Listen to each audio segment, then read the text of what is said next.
बसंती इन कुत्तों के सामने मत नाचना। नाम क्या है? डीजे संजू कुमार गौड़ा वाले। हाय दैया।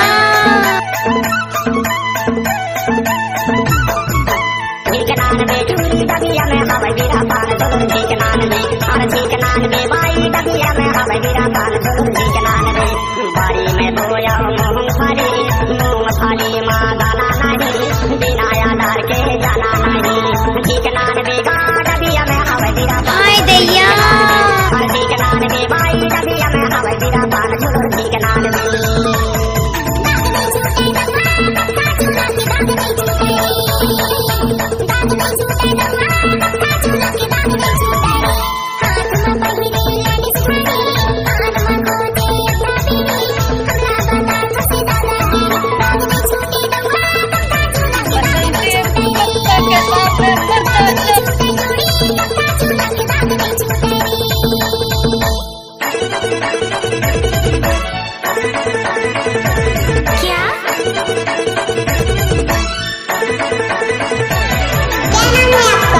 डीजे संजू कुमार गौड़ा वाले।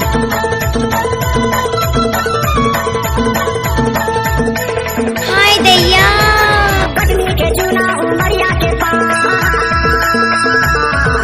कटनी के चूना उमरिया के पास मरला के कथा तय कर ले लाल हो ही के नाल में हर ही के नाल में बाई डबिया में हवा गिरा पान जरूर ही के नाल में हर ही के नाल में बाई डबिया में हवा गिरा पान जरूर ही के नाल में।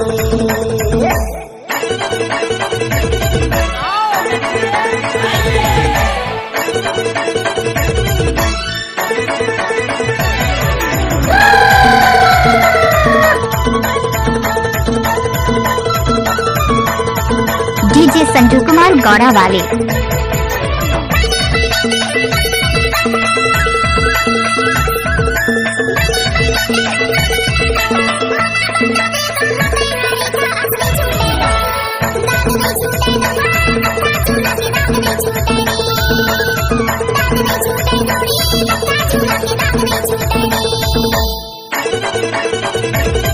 आशिक पागल हो जाते हैं प्यार में और बाकी कसर पूरी हो जाती है इंतजार में।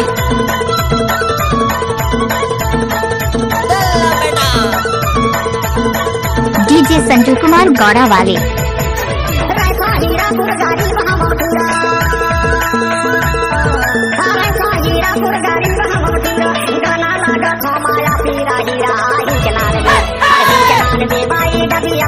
हाय दैया।